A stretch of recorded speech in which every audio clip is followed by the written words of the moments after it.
Welcome to ISRA League's Grand Touring Championship, brought to you by Z1 Simwheel. This is Race 8, the 60 Down Under. I'm in here in the studio with my co-host Brian Carey. Hey Dan, how's it going? And Anthony Muniz. Great to be with you guys today. And we'd like to welcome you to this excellent race. We are going to quickly check out the standings here in a moment. And we've still got David Sirois leading. I think Mark Payne was absent for the last race, and that's why he's now 13 points down. Chris Dameron Jr. and Brian Carey are pretty close together in third and fourth, 40 and 45, and also John Kuzlin, 45 points down respectively, so that should be an interesting battle. Timothy Stoll still dominating in Corvettes with 163 points. Gilles Moret, 36 points down. Marty in third, 63 points down. And the rest of the field, 70 to 100. So Timothy's got that pretty much locked up. Todd Carver leading Ford GT with 137 points. James Cullen only 4 points behind, so still a very, very hot race going on there. Mike Young in third is 38 points down. Daniel Gralty, Matthew Voigt, 44 and 45. And Brian, will you please take us on a tour of Phillip Island? All right, there we go. As you can see, first corner, turn 1, flat out in the LMPs, not so much in the GTs and the Vets.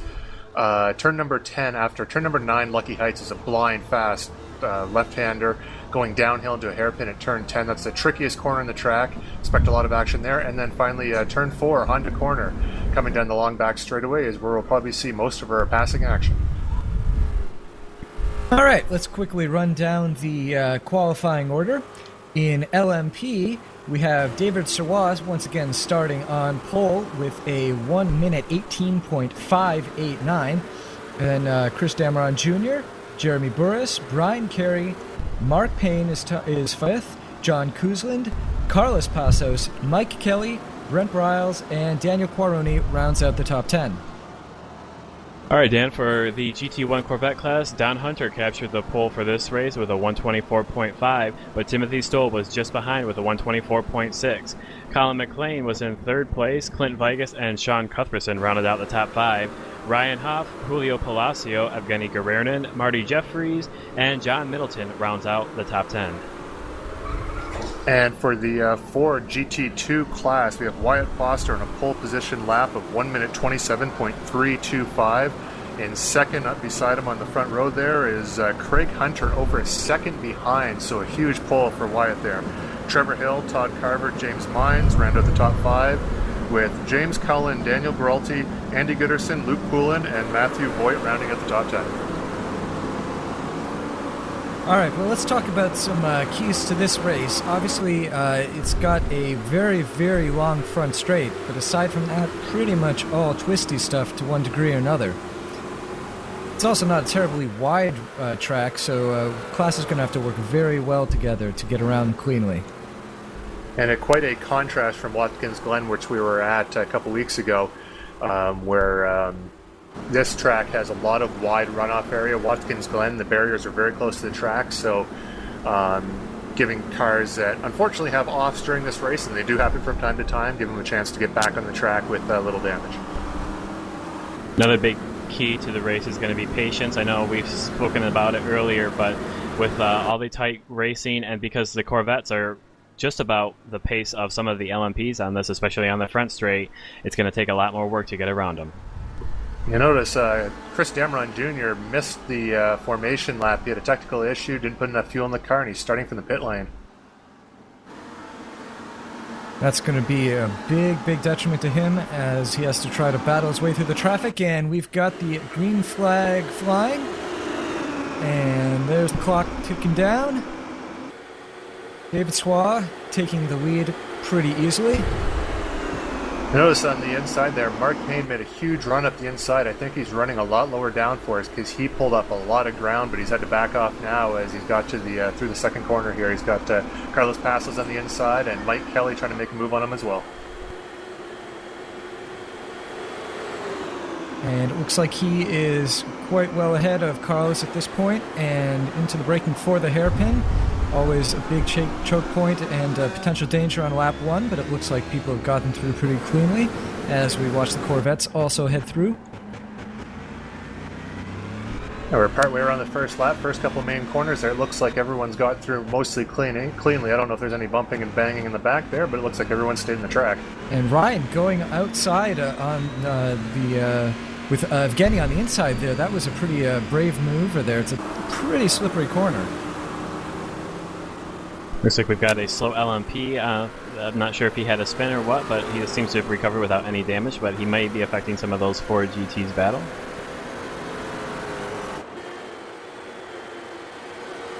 All right, LMPs are flying around that turn 12 onto the Gardner straightaway here, and we're going to see a lot of drafting and passing going on. As you can see, Mike Kelly going in the inside of Carlos Passos there. Mark Payne really pulling up a lot with the lower downforce configuration. Be hard for him to catch up for the rest of the lap, as most of it he won't be able to take advantage of. And also you can see the Corvette starting to battle going into turn 1. And that's Don Hunter and Timothy Stoll going side by side through turn 1. Very cleanly done, nicely done. And Don Hunter, despite having had to give up to Timothy, not giving up trying to make that pass at all. We're on board with Clark Reed. It looks like he's got James Cullen on the inside of him. And James with the pass the inside. And also Jill's in the Corvette there. Looks like he must have had an off or something to put him behind the Ford GTs at this point of the race. Oh no! And Clark having an off. That was Don Norris coming back in the LMPs. He must have had an incident earlier on in the race because he was running way behind, and not sure if that affected Clark or not, but Clark running off, like I say, he was able to get back on the track because there is an immense amount of runoff. And we were talking about the downforce of the LMPs. Oh, and Quaroni going just a little bit wide and having to let up on the throttle to keep it on the track, and that's going to let Briles get by.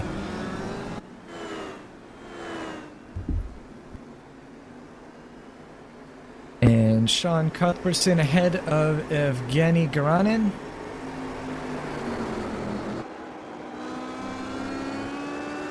Great onboard view now from Mark Payne's car, looking back at Mike Kelly. Yeah, Mike Kelly's had a rough run up to this point this year. He's coming off his first win, though, at Watkins Glen, so look for him to start attacking. Oh, it is looks like Mark has got past John Kuzlin there while we're on board with him. Yep, well, he took advantage of that low downforce setup, and he made the pass on the straight. And now he's just going to have to battle John off in the narrow, twisty parts. There you can see in the yellow car there up ahead, that's Chris Dameron Jr. Like I said, he had to start from the pit lane. He had gridded second right beside David Sirois, and unfortunately threw that away with a technical error with the fuel, not getting enough in for the start, so he'll have to fight his way back.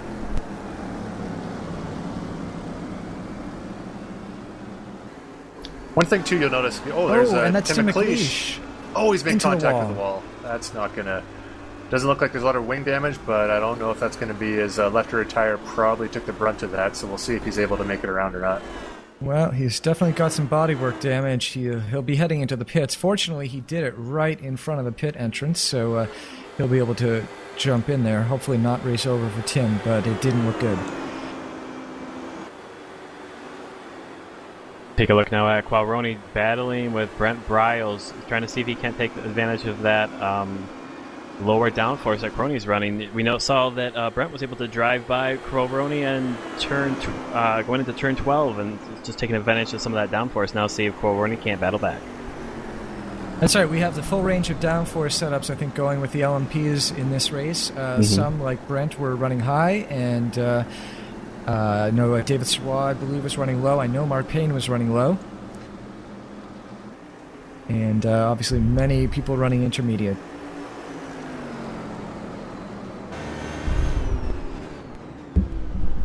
All right, there's Jeremy Burris battling against Brian Carey there, right up on his tail coming through his corner. And just a note about the downforce as we watch Jeremy draft up behind Brian is, for the LMPs, there's 3 downforce sets. There's low, medium, and high.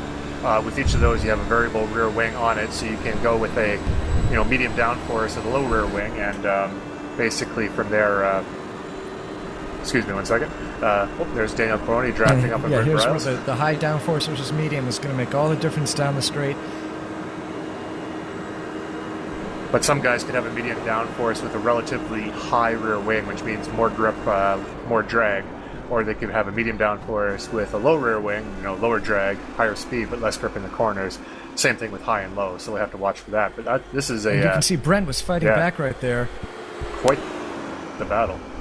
As he was faster through turn 2, but is on the outside for the hairpin.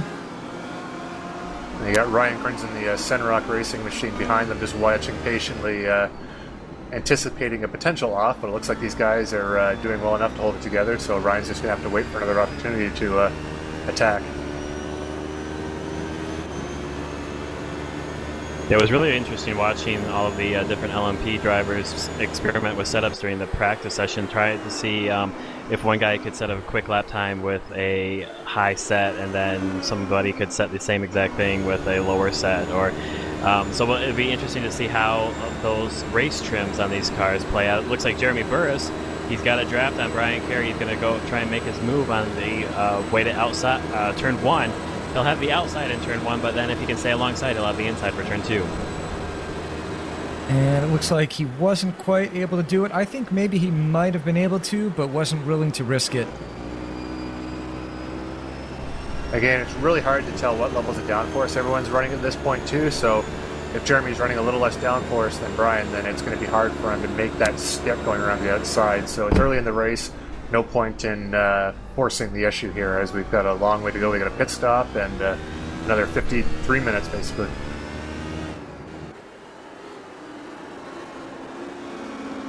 And there you can see 3rd, 4th, and 5th. It's actually 2nd, 3rd, and 4th there with Brian Carey, Jeremy Burris, and Mark Payne now inching right up on the tail of Jeremy. Yep, you're absolutely right.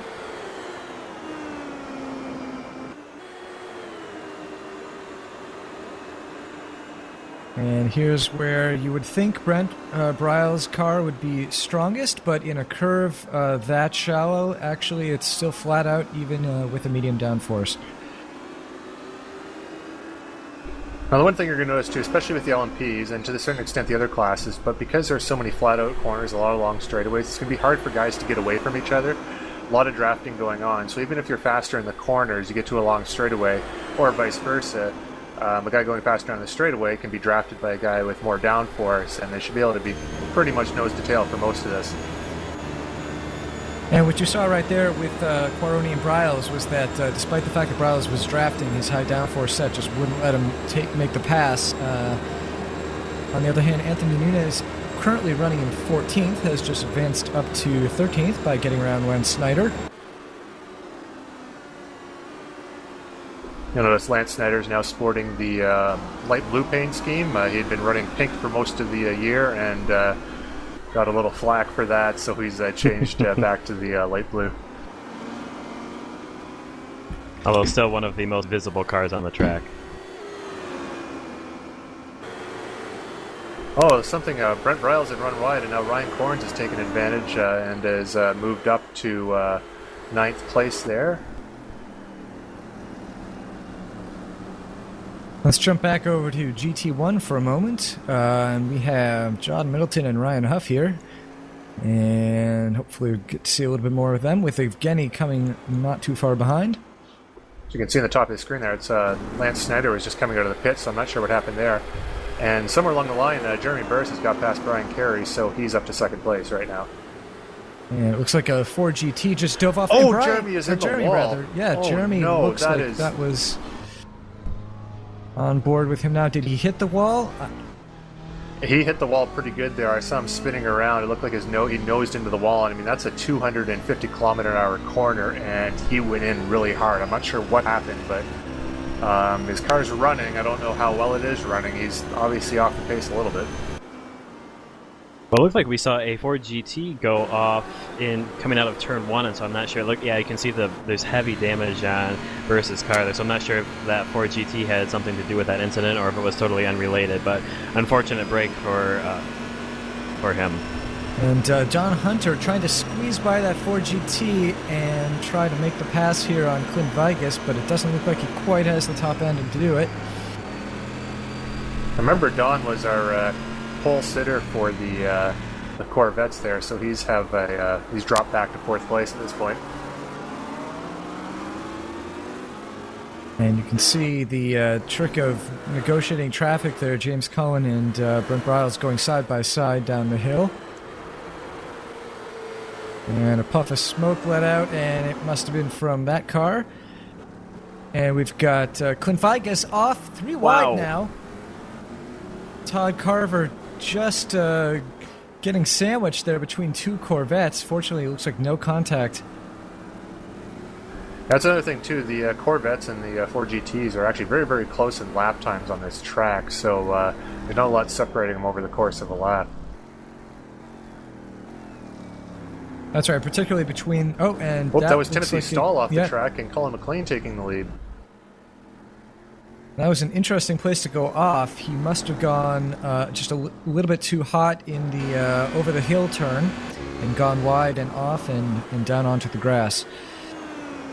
I was also wondering with that Castrol car that Colin's running, I was wondering where he got the such a big M corporate sponsor, but we'll ask those questions after the race. See Carlos Passos right behind. Oh, geez, that's a lot of action going on. That was Carlos behind John Kuzlin battling for position. Now we're back up with Kenny Guerrero and John Middleton.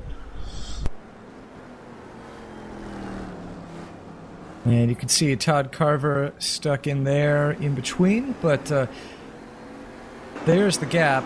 The Corvette behind him, I think it was Stephen Clark, just gaining a little bit, but not too much. And Mark Payne's got past Brian Carey, and he's right up with David Sirois. So we have 1st, 2nd, and 3rd now running pretty much nose to tail.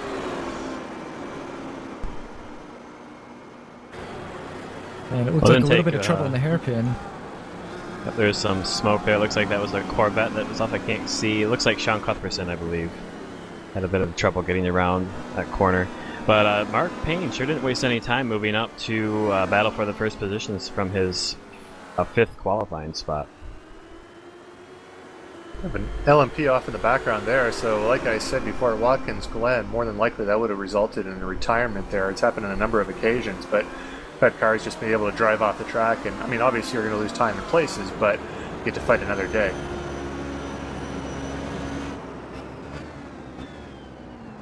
And that looks like Mike Kelly went a little bit wide, but I don't think John Kuzlin's going to be able to take advantage of it. Yeah, so that turn 10 hairpin there's one ideal line that you can take, but there's a lot of alternate lines that are nearly as fast, and especially when you're negotiating other traffic and battling with another car, such as John Kuzlin and Mike Kelly were there, that there's a lot of options for coming off that corner quickly. As you can see right now, you have Lance Snyder going a little wider heading into turn 11, whereas Jerry Morsdorf, it looked like there was a tighter line going through turn 10. Now we've got a tight battle between Brent Briles and Ryan Corns going into turn 2.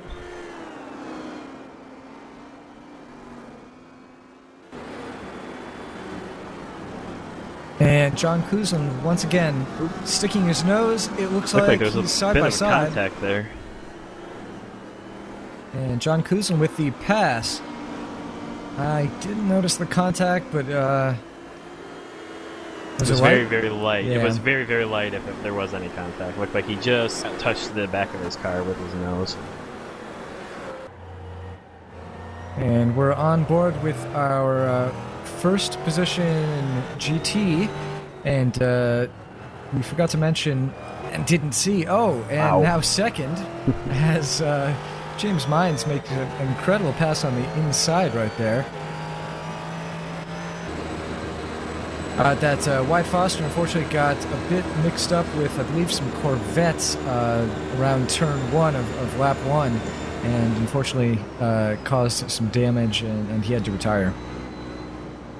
And this is where you can really see the speed difference between the LMPs and the other classes, because the LMPs go there through that corner, turn 2, so much quicker, and you can really see how it bottled up David Sirois there, and Mark Payne almost took the lead. Yep, and I don't know if you could see, but as they came out of that corner, you could see the Corvettes really, with the similar top speed, you could see the LMPs were not just flying by. They're definitely going to have to work to get past the Corvettes on straights. Yeah, heading into turn 1 there, the Corvettes definitely have the run on all the classes, much higher top speed, so... And we just had the opportunity to watch a great pass by Daniel Gralti, taking second in GT2 at the moment. And Carlos Passos going off and damaged. Very, very damaged. Yeah, the director unfortunately missed that one, but that was a huge impact to take off the entire front end of an LMP.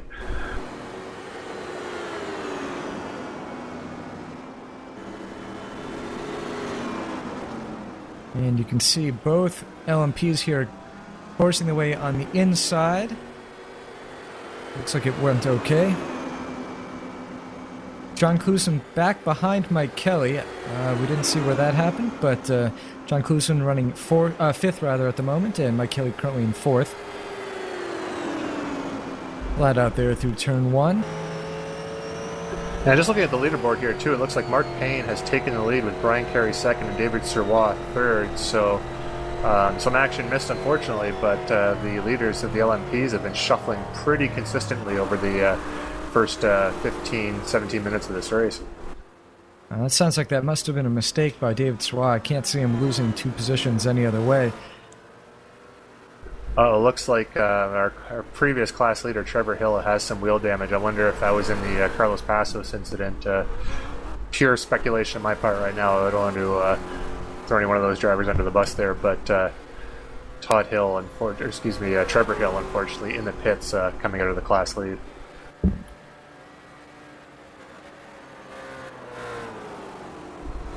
Is riding around with Craig Hunter right now, one of his home race here at Phillip Island, one of the Australians in ISRA. Wow, Brian Carey getting an incredible run onto the front straight. And watch here as the Corvette pulls away from the LMPs as they get down towards turn 1. Even with the low downforce that Payne is running, he's having a hard time keeping up with them. And that turn would normally be flat out for an LMP, but had to brake in order to not hit Timothy Stoll there. And David Sirois now having the opportunity to catch up. All 3 of them doing a wall of death around the outside of turn 2 there. And that looks like Don Hunter is off the track. Our pole sitter in Corvettes is off, and it looks like Ryan Huff is going to try to make a run on him. And has made the pass without any difficulty. Well, it looks like Clint Vigas might actually make a pass too, as Don gets it wrong going into the Honda hairpin.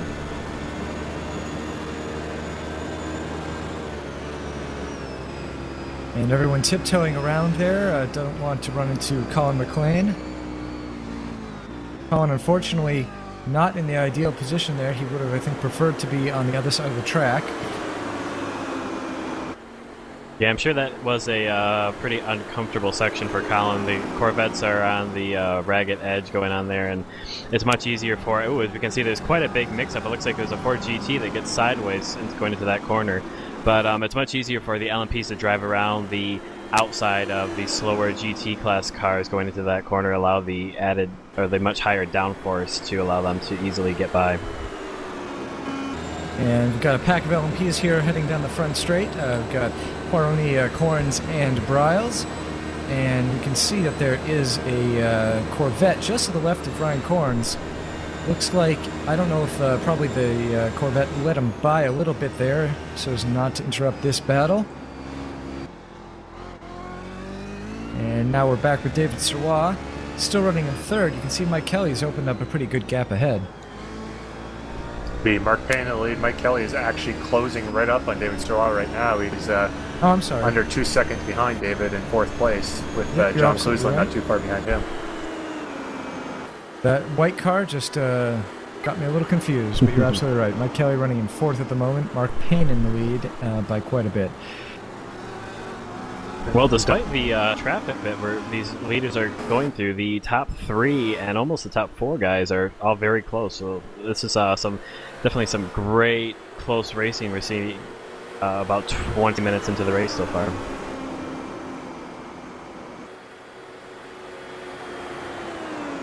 That was James Conley just went around in uncharacteristic 7th place in the Ford GTs right now. I know he qualified a little lower down than he was hoping for, I'm sure, but Looks like he's still battling back there in the, like I say, 7th place. I believe he's a lap down, but it looks like Carlos Passos is back on the track, so apparently was able to get that front end repaired in the pits.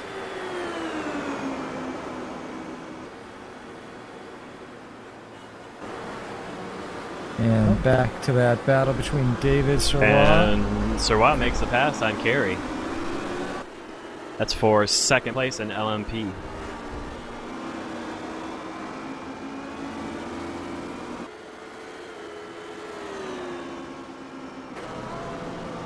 Ryan Corn's off. He's back on. I don't remember if Brent Briles was ahead of him or not, but definitely is now. I believe Briles was able to get by Corns because of that off, because I know Corns was chasing down Qualroni for 6th place. Oh! Wow! And David Surwa with an incredible avoidance maneuver. Oh, and almost drives into the back of Payne as he gets held up behind Luke Poland in that Ford GT. That was, sure, a very scary moment for that driver. Craig Hunter into the pits with some damage. Yeah, for David Surwa there, I mean, sometimes he goes through an entire race without an incident at all, and you can see how he's able to do that.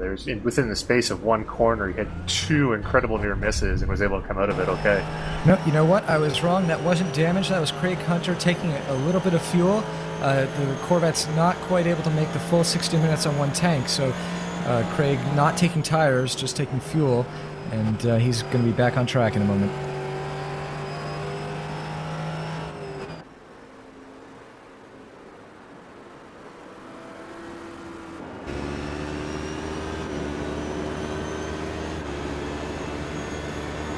We're riding on board with David Surwa, our championship leader in 2nd place in the race right now, and hopefully be on this camera for just a few seconds here to get an idea as they're negotiating some traffic here.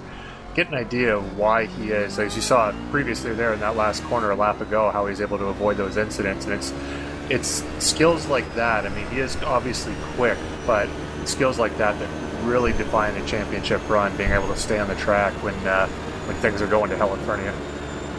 Yep, well, it's one thing to be quick, because a lot of people are fast, but it's also another thing to be fast and consistent and avoid any mistakes. Because you can be quick, but if you can't finish a race, you're not going to win a championship. So David is one of those guys that happens to be quick and consistent. And Mike Kelly able to catch up with, the pack of 1st through 3rd there in that traffic. And we're looking at the 1st through 4th right now, basically covered by just a second here. Mike Kelly has gone to the inside of Brian Carey, and has he taken the position? Brian's battling back around the outside, and looks like Kelly has it. Yep. That was a great move by Kelly. He took advantage of the traffic to catch up to this pack, and then made quick work of Carey to see if he can't make a move for the top 2 spots.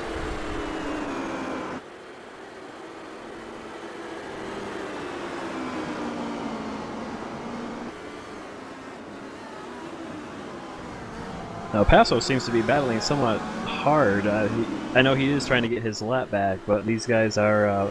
he isn't fighting for position, so just in case any of our viewers out there were wondering if this is the battle for the top 5 spots, he is a lap down. John Kuzlin currently running 5th. He is 3.3 seconds down from Brian Carey at the moment, so should just appear at the edges of our screens as we watch those shots, but not right now.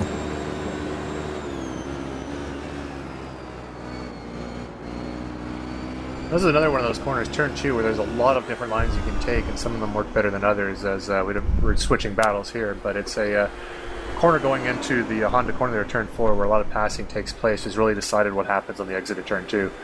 It looks like Ryan Corns is going on the inside of Brent Biles for a position. Let's see if he can hold on to it. Oh, he's stuck to the outside. Contact! Oh, Big no. contact.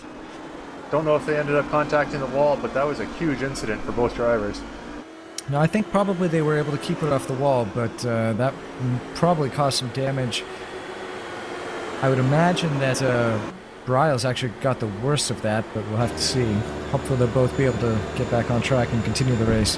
I'd like to point out that these LMPs are basically made out of flypaper. I mean, you touch them a little bit and they're going to tear in half, so even if it looks like there's no damage, that I'm sure it might even cost him. I mean, even if it's at this track, the way guys are running, half a second a lap is going to drop you right back, as you can see from the front pack right here. Kelly looking like he wants to make a move on Suris. He's going to get alongside on turn 1. He's going to have a tough time getting by though, because Suris is going to have the inside going into turn 2. And then the inside again going down into Honda. So it's going to be a tough battle for Kelly, but he's managed to stay alongside him, and he looks like he's pulled ahead a little bit, and he has the inside. So, Suris getting a little bit ahead. Suris doing a great job under braking. Now, we kind of missed it behind the trees there, but going around the outside and sticking it outside of a driver of similar speed in an LMP, as they're still battling going through turn 6 there. It's so hard to do, and it was impressive for Mike to be able to hold on to that. And then Kelly makes the pass on the outside. That is just very impressive to see a pass like that. That was quite a spectacle.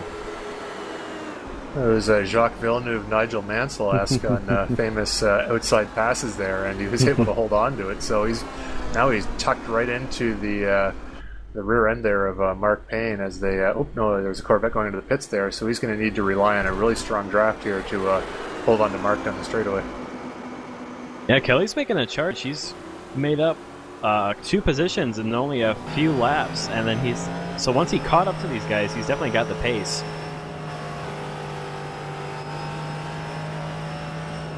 And Sean Jury looks like he just pretty easily let Craig Hunter go by. And that elevates Hunter up to 5th. We see Kelly still right on the tail of Mark Payne, just pulling on the outside to avoid any incident under braking. I know it's hard to tell because you're inside the car and you see him in the helmet there, but you can literally see Mike Kelly's confidence growing every corner he takes here. He is really making a charge.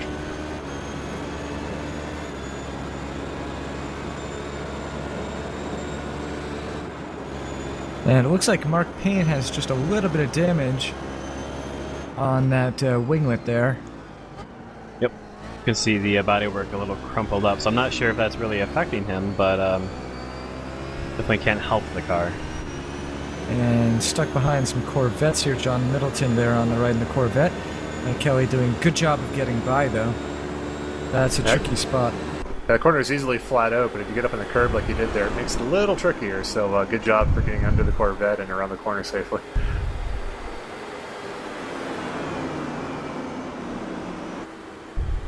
You can see how much Payne had to kind of slow up a little bit because of that Corvette there. That allowed Kelly to get by, well, not by, but he's going to challenge on the outside of turn 2. He's still side by side as they head down. Oh, well, he's way ahead. He's way ahead. Oh, now. wow. Yeah, no, he is. He looks like he's... Oh, Mark's got a little more top speed, but Kelly can get... Oh, Kelly has it, too. That's... Well, he's got it on the downforce and on the inside. So wow. definitely with the turn. Yep, Suris looking like he's going to take... Yep, there he goes. He takes 2nd from Mark Payne. Now, in my notes here, it says turn 2 is known as a southern loop, but I think for the rest of this race, we're going to call it Kelly Corner, because that is 2 fantastic passes. I definitely agree. What we saw, Kelly's just made a monstrous charge in these last few laps, and he looks like he's going to be outpacing everybody so far. He's driven away from 3rd and 4th that we're looking at right now, and Suris, I think he's starting to pull away a bit from Suris. We'll have to see what happens in the next couple laps. Also, pit stops are going to factor in too before long.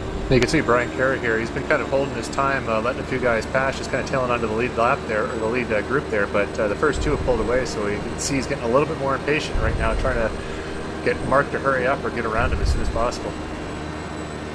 Yeah, well, you don't want to. I mean, as long as they're still in sight, that's good. But you don't want to let them drive by. Oh, and this could be an opportunity for him to get by. With his low downforce, not able to go around the outside as most of the LMPs would. I thought that was going to be an opportunity for Carey, but didn't look like he took it. I did too. Yep.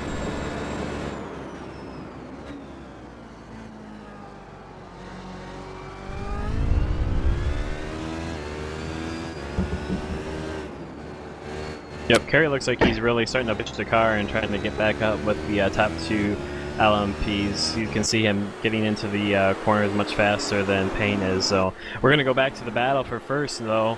Suris trying to catch up to Kelly as he made that great charge to the front.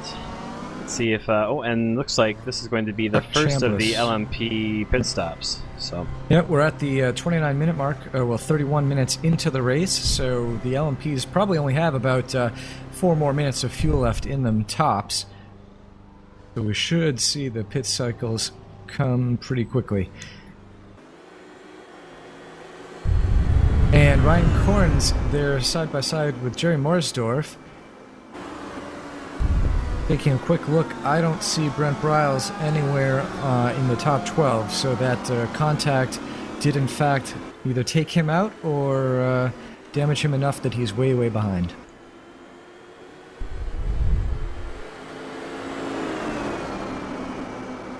There's a battle for 3rd and 4th right now, I think. My timing screens are showing something a little different right now, but let me just take a quick look. Oh, David Suris was in the pits, so this is the battle for the lead actually right now. Mike Kelly in the pits as well, so they've dropped back quite a little bit, and it looks like there'll probably be time for Mark and Brian to be coming in the pits anytime now. As you can see, Jerry Morsdorf jumping into the pits.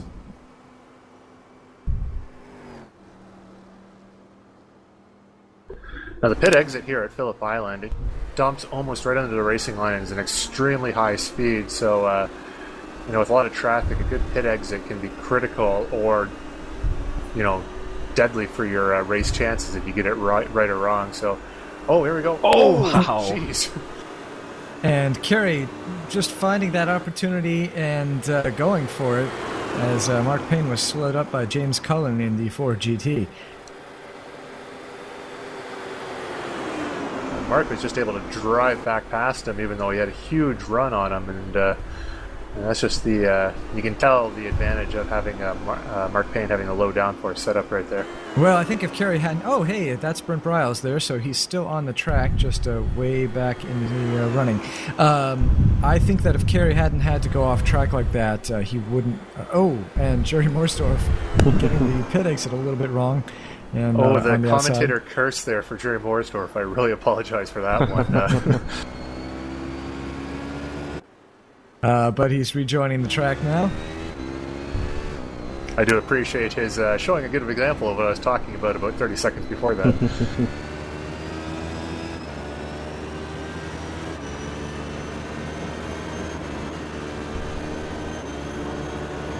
Well, let's let the pit stop cycle through, and then we'll run through the standings. Right now, I think it's a little bit premature, as I can see some people in the top area. There we go. For example, Brian Carey here, having to make the pit stop. I think he pushed his fuel to about the bitter end because we were down to 26 minutes to go, so probably not much left in that tank. Yeah, Mark Payne was able to stay on the track there, and because he's running a low downforce, you're able to get a little bit more fuel out of the car. Most tracks, low is so hard to handle, it wouldn't be an option, but at Phillip Island it is, and Mark Payne's taking advantage of the fuel economy with the low downforce and low drag.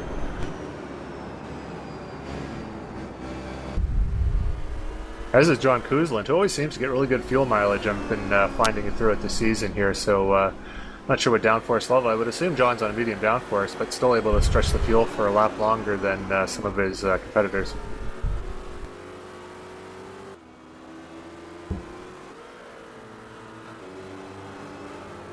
And Sean Jury into the pits in Ford GT. He'll be taking his little splash of fuel.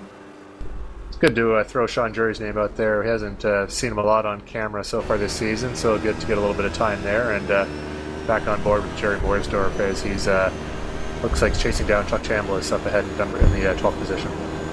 Guess there must have been a couple tweaks to the Ford GT. I ran them at this track. Ooh, Jerry Morsdorf going a little bit hot into the hairpin.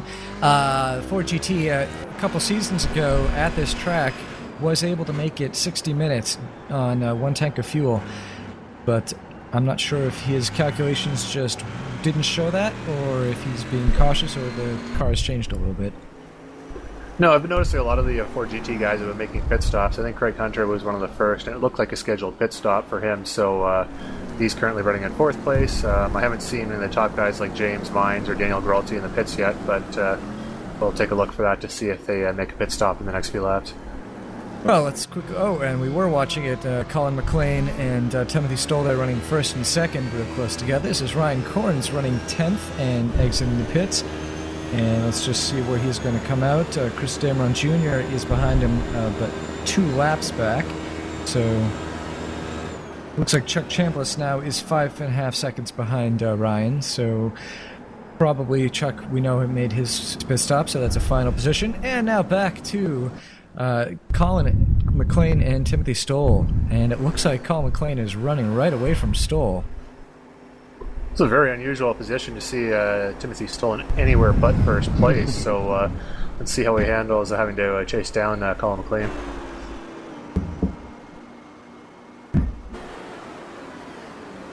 You can see Brian Carey there in the Sunrock Racing Alienators LMP up ahead of David Surwa after the pit stops has shaken out. So he's regained at least one of those places back. Still waiting for... leaders Mark Payne and John Kuzland are in the pits. So... we'll see how things shuffle out at the end of this lap to see where everyone falls in. But we know Kerry was looking to get by. Was he looking to get by Surwa earlier, or no? It must have been Mark Payne. But if he gets by Mark Payne, that will be Kerry advancing through the pits, which is not always the easiest thing to do.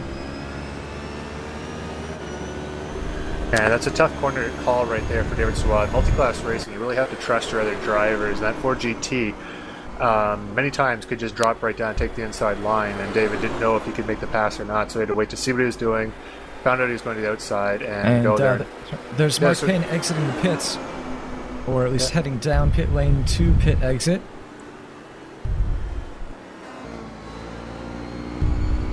And that will deposit him fairly far back there in 4th.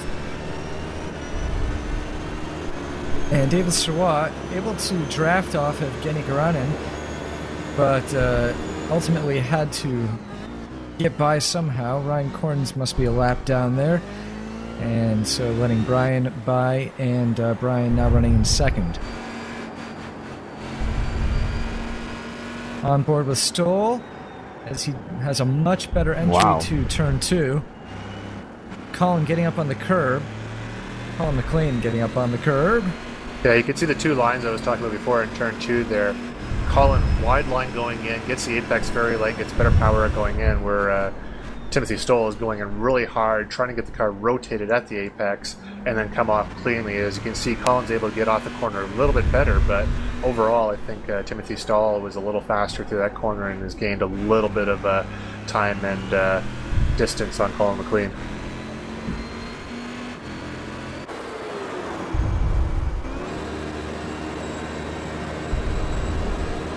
Heading on board with David Surwa. Let's see, once again, flat out through turn 1. And Brian Carey off. Yeah. Didn't really seem like any reason for that, except maybe missing his braking point. So it's a very uncharacteristic. We don't see Kerry making mistakes all that often. Well, what Timothy I'm Stoll hearing from off. what I'm hearing from my sources, it's always coming back on there.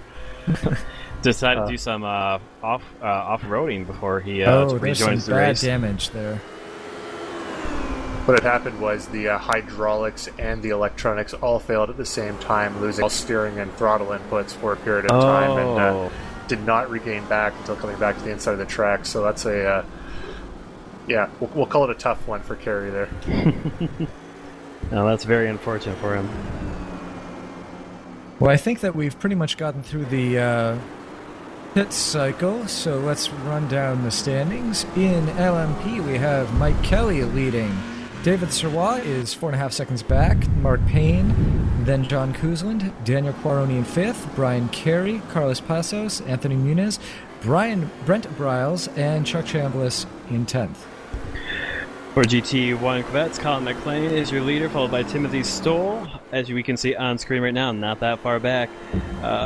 Clint Vegas is behind them a good 40 seconds. Evgeny Guerrinin and Ryan Hupp round out the top 5.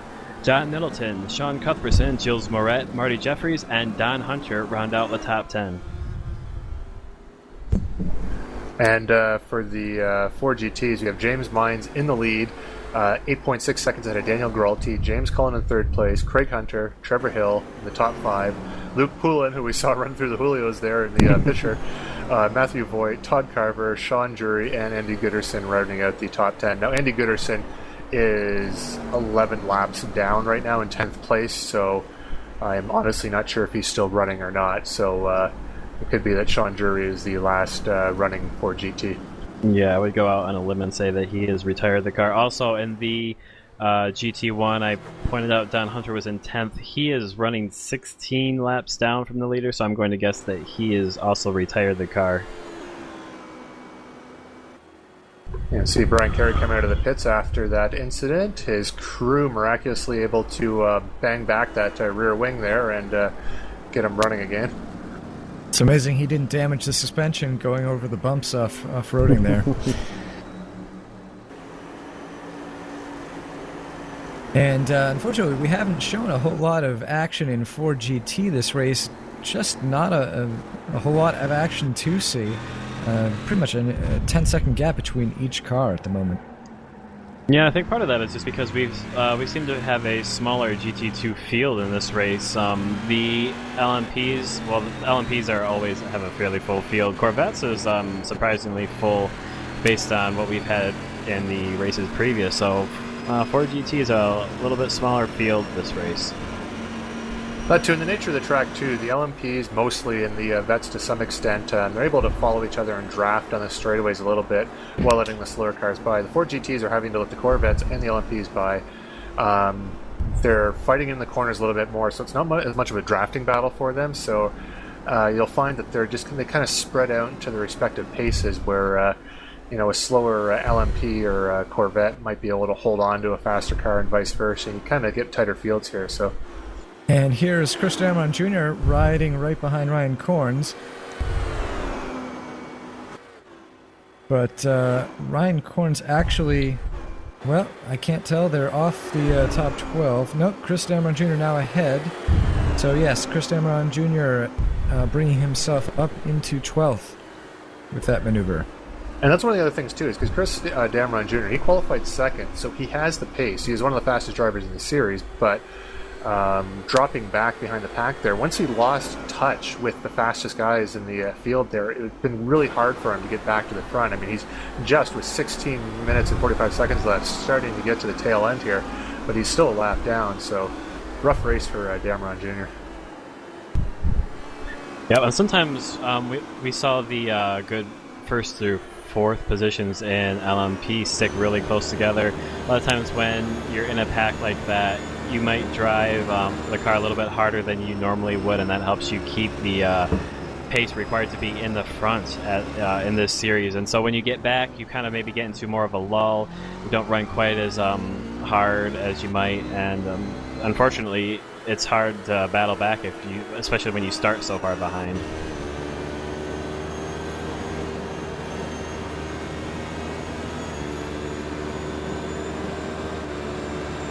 As you see here, he just pulled right up on Jerry Mooresdorfer, and it looks like he'll probably take the momentum should be enough to carry him by going through turn 1 here.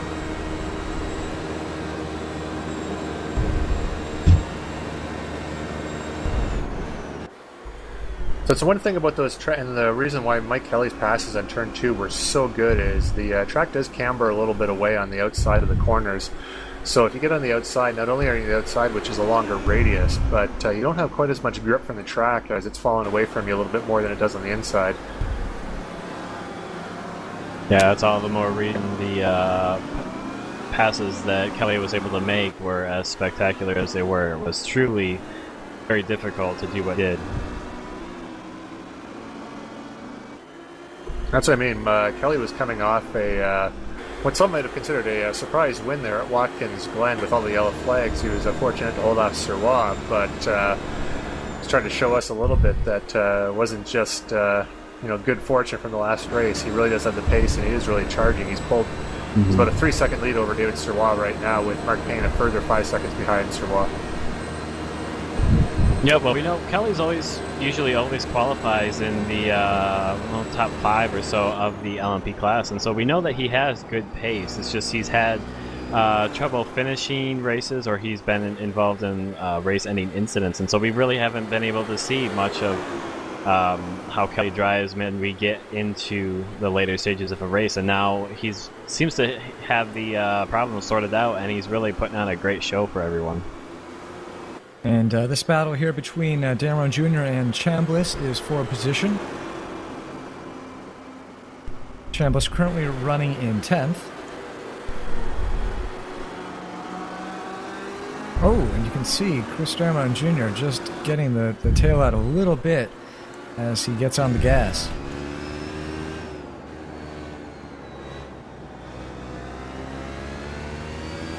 That's one thing you haven't really been seeing from the onboard shots here, but the LMP in particular, knowing from like testing and whatnot, this track is a lot of those corners there. They are really sliding the cars through, like especially here around the outside, going up and over down the hill. There's a lot of suspension changes as you're going up and down and through this corner here. So the cars are very tail happy and they're wiggling around a lot. You don't really see it on screen as you're watching, but it is quite a handful to handle these cars around a lot of this track.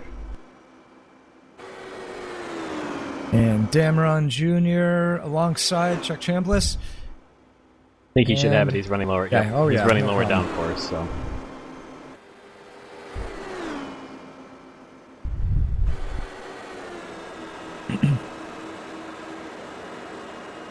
And this is a battle for position. We know Corns was involved in that incident with Bryles earlier, and this very corner actually. And he's managed to get his car repaired, and he's fighting his way back up, looking to see if he can't make a move on Jerry Morsdorf for 11th place. He's going to be on the inside, and looks like he'll take the position without too much problem. Well, that's John Kuzland in 4th place coming up to lap these guys, so it'll be tough interrupting their battle as Kuzland's on his way through. Yellow flag, we've got a full course caution. Oh, I think from the corner workers is Clint Vigas is hard into the wall somewhere. I'm not sure exactly what turn, but I think it may have been coming over Lucky Heights turn number 9, but just wait for confirmation from our pit reporters. I know you haven't heard from them, but we do have pit reporters, so don't say we don't. Yeah, they don't like to be on the video, so... This will throw a very interesting dynamic into the battle for the lead, because in LMP the drivers had gotten spaced out a bit.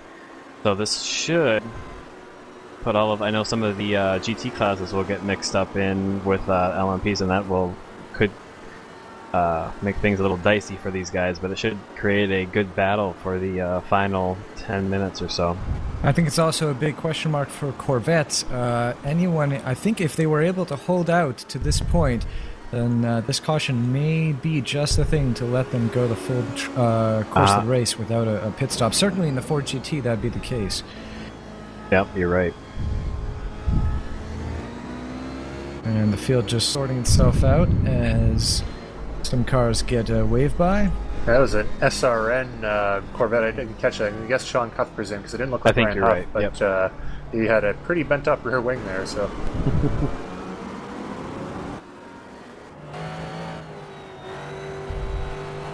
And James Cullen into the pits. I believe the pits are closed right now, so I'm not sure why he's entering the pits. Yeah, I think you're absolutely right. And he overshoots his pit box. That could cause some issues for him, because I'm not sure if they assess a penalty for that or not. Yeah, that'll at least be a drive-through. Yeah. In order to pay back. Well, that will... Cullen is being shown currently in 4th, so I'm assuming that will drop him at least a couple positions. Now, one of the things we should note here is you may have picked up from the Watkins Glen race where we had our first yellows of the year, is we do not resort the cars by grid. So whatever position they were in, we take the LMP as the leader and resort them from there. So unfortunately what's happened is some of the Corvettes and the 4GTs have lost touch with each other if they're on either side of that leader there. So likewise, when we go to the restart, we're going to have different classes battling with each other, and they all accelerate at different speeds. The LMPs are notoriously slow to get up from a slow speed, so it's going to be an interesting restart going there into turn 1, as that's mostly a flat-out corner for the LMPs and a very quick corner for the other two classes. Well, that, and you've got Brent Bryles sandwiched between Mark Payne and Mike Kelly. Yeah, see, Brent Bryles just got lapped prior to that yellow flag coming out, so unfortunate for him. Brian Carey had just got past him, and it looked like Mike Kelly had just got past him before that yellow flag came out.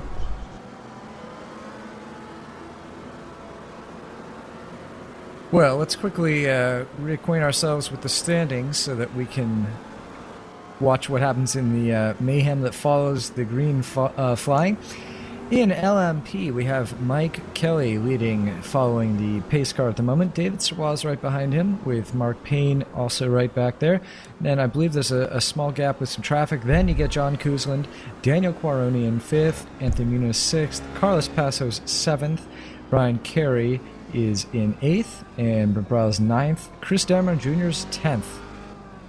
For GT1, Colin McLean is still the leader. Timothy Stoll is right behind him, I believe. Evgeny Guerin is in 3rd. John Middleton and Ryan Huff will be the top 5 positions.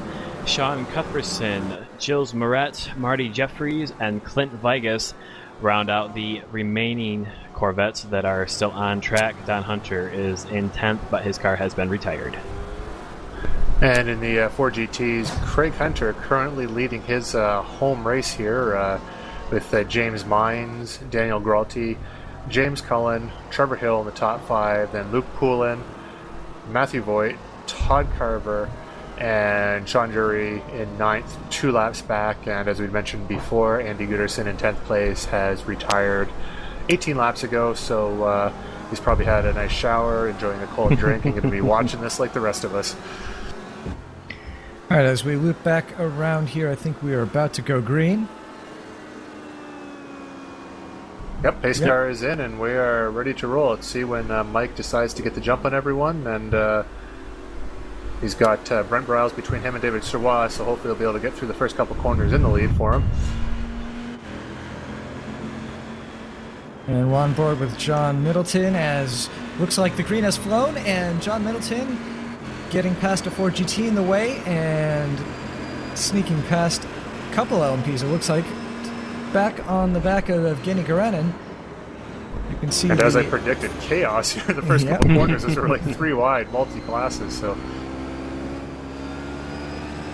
the top 3 in LMP are right together. So yeah, we can watch their battle from the viewpoint of Brent Bryles, who is that looks down. Like Craig Hunter, I believe, in the leader for the 4GT was off in turn 2.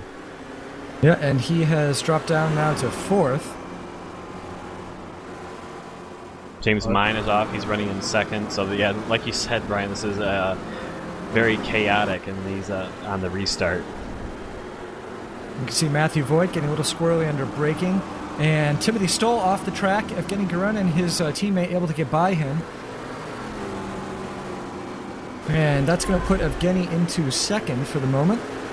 I'd like to add more commentary right now, but I'm busy hiding under the desk. This is insane right now. Cars going everywhere. Let me know when it's over. And you can see 3 4GTs in a row and 3 LMPs, and they're all going to be trying to get by there. I'll just say that was that hairpin was very well negotiated by all of those drivers. There was no contact or anything. Everyone was giving plenty of room, so great job on those drivers. Like, James Cullen got past Daniel Gralty very easily, and Brent now off track. Let's see where he is. It's I think turn this 2. Is this turn 2? Yes, yeah. I believe you're right. Yep. Looks like there's another LMP back there. Yeah, that was Quaroni off track as well. Okay. He got a little bump during the first lap back under green, and he didn't know that it was going to affect his downforce, locked up the rears, and there you go. Oh, gotcha. Okay. Well, incidents all over the track. It looks like we're watching a few Ford GTs battling. I think that's Kerry and Muniz battling for position in the LMP. So there's, with this caution closing everyone together, there are battles all over the track. And you can see Luke Poulin just looking for some... Oh, no! Todd Carver into Poulin, and that's Trevor Hill also off. Poulin, though, into the wall. That was a Jeep Corvette Colin off as McLean. well. That was Colin McLean, who fortunately has a 23-second advantage over Evgeny Garanin, so hopefully he'll be able to get it back on track and continue the race. Wow. All right, well, I've returned from under the desk, so it is still looking pretty crazy out there. Some of the field has thinned out a little bit thanks to the large runoff areas, but looks like we've got Brian Carey coming up on Nunes here, and Brent Riles going, oh, geez, back into the desk. There's some dicing as they get around. Riles going into turn 1. Looks like Carey will be able to get around and take the 6th position. There is traffic that could play a part, but I'm not sure if Muniz will be able to battle back. A quick update on McLean. He is in the pits at the moment. Garanin running 21 seconds behind him right now, so we'll have to see if he's able to get out and not lose that time, not lose that position. Meanwhile, up to John Middleton and Ryan Huff. Almost some contact there, but John Middleton going off. And that's going to give Ryan Huff the 5th position. I'm lucky not to hit Todd Carver in that Ford GT2. Fourth. That was fourth for Ryan Huff. Now, I'd just like to point out here, too, I'm looking at the leaderboard, and Mike Kelly has less than a second lead over David Sirois, and Mark Payne is 2 seconds back of the leader, so the top 3 covered by 2 seconds. Colin McLean out of the pits and now just 8 seconds ahead of Evgeny Garanin, but with only 2.5 minutes remaining in the race, it's unlikely that that's going to change up there. And the director was obviously listening to me because we've now joined the battle for the lead of LMPs.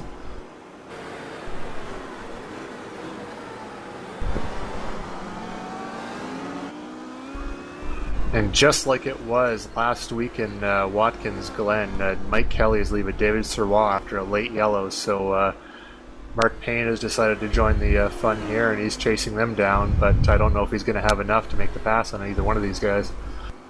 Yep. Well, this time I know Kelly doesn't have a yellow flag to finish on under, so hopefully he can finish out the race, as we didn't get to find out last time at Watkins. You're not suggesting he needed that yellow flag, are you? Oh, no, of course not. Just this time we'll get to see that make sure that he can actually do it. And Todd Carver going for an outside pass on Matthew Voigt, but not able to pull it off, so Matthew Voigt staying ahead there. I don't know how you can doubt Mike Kelly after those outside passes. We're going to have to start calling it Kel Sanity. Yeah, no, I am a Mike Kelly believer after this race.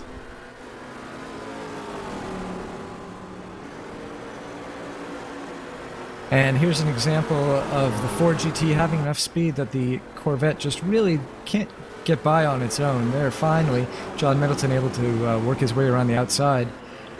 I was watching a 3-class sandwich right there as LMP, Ford, and Corvette are going through, and we're back to the leaders here, and Sirois is right up on his tail. It looks like, judging it by the time, we're going to get one more lap, so this is a penultimate lap right now. Yep, we're still under green.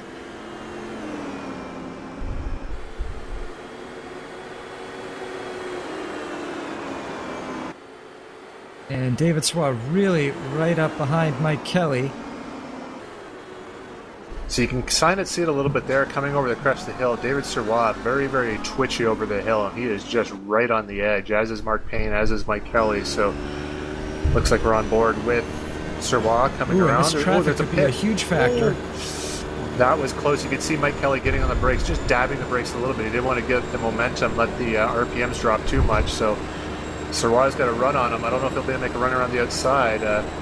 We're going through turn 1 here and into, as we're calling it, Kelly Corner. I don't think Sirois is going to be able to make a pass around the outside, but the main passing area is coming up with Mark Payne, David Sirois, and Mike Kelly all coming into it. So the clock is ended. We're on the last lap, and Looks like Kelly's got the run here. I don't know if Mark Payne's going to be able to make a run on Sirois for second going into Honda corner here, but he's going to make a go for it.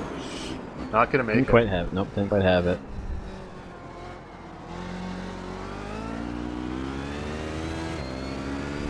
And for those of you who are just watching one of these races for the first time, this is what makes ISRA GTC series so great, is this kind of battle. As we're cutting to Lance Snyder, I guess, and Brett Briles. I'd like to see the leaders again. Not that I don't mind Brett and Lance, but come on, buddy, race.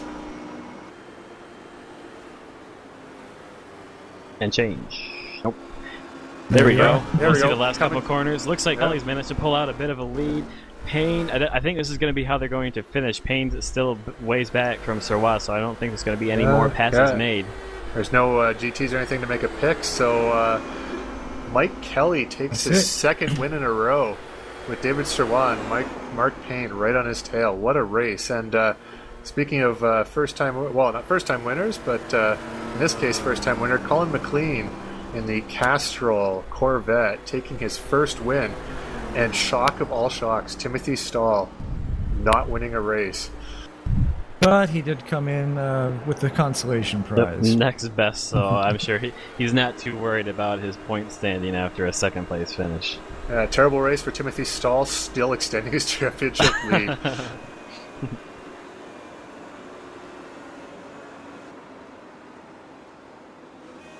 As you can see, Daniel Corney there as he finished in 5th place behind John Kuzlin. So we want to start running through the finishing order here, as it looks like the GTs are coming up to the line here for the 4 GTs.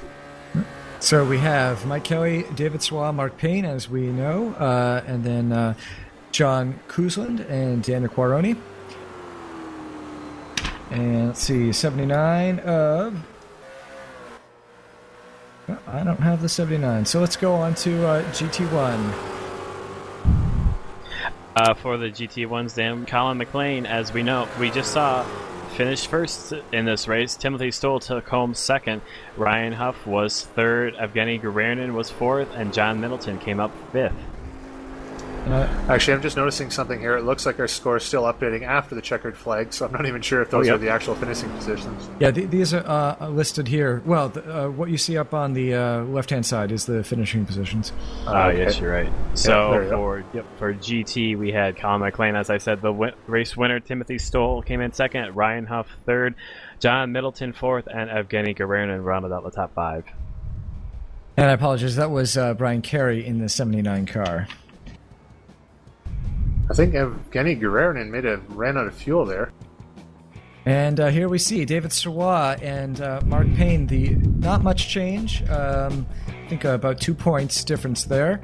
John Kuzlin still running third. Brian Carey right behind him. And Chris Dameron Jr. also really close. So battle there will be good for 3rd through 5th. Timothy Stoll extending his lead despite the second place finish over Gilles Moret, 47 points down.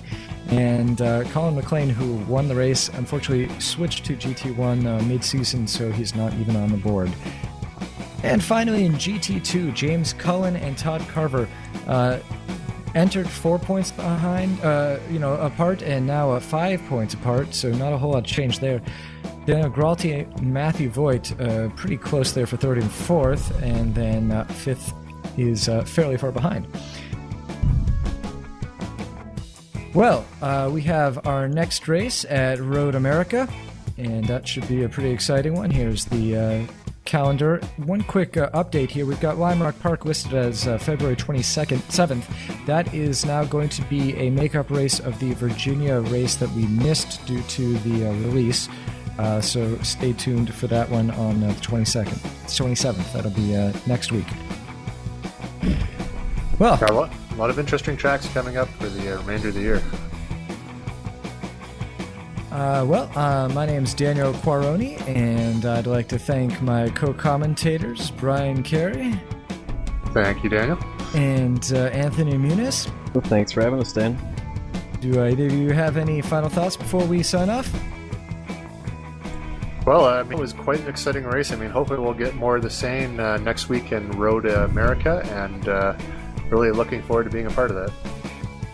Yeah, I just want to thank all the drivers for giving us such a great race to watch. Everyone was very clean and really, again, showed what kind of racing you get at ISRA. So it was a great race. I enjoyed watching it. Well, thank you again to ISRA and to Z1 Simwheel for bringing their sponsorship to the series. We will see you again next week at Road America.